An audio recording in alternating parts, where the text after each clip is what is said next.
కాంగ్రెస్ ప్రభుత్వం అనుక్షణం కేసీఆర్ గారి జపం చేయడం తప్ప ప్రజలకు చేసింది ఏమీ లేదు. కామారెడ్డిలో వరదలు వస్తే ప్రజల్ని ఆదుకోలేకపోయింది కాంగ్రెస్ ప్రభుత్వం అని అన్నారు జాగృతి అధ్యక్షురాలు కవిత.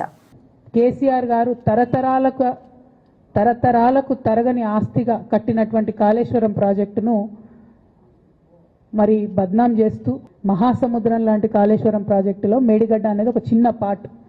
ఆ చిన్న పార్టులో ఒక 3 పిల్లర్లు కుంగిపోతే 2.5 ఏండ్ల నుంచి అదే లొలి పెడుతున్నారు. కాళేశ్వరం మొత్తం కూలిపోయిందని మాట్లాడుతున్న సందర్భం.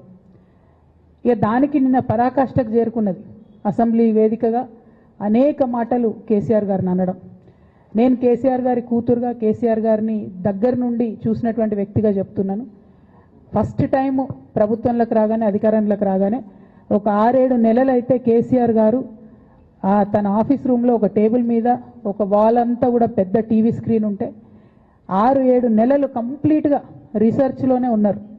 ఎట్లా నీళ్లు తీసుకురావాలి తెలంగాణకు, ఏం చేయాలి మనం అనేటటువంటి రీసెర్చ్లు ఉన్నారు.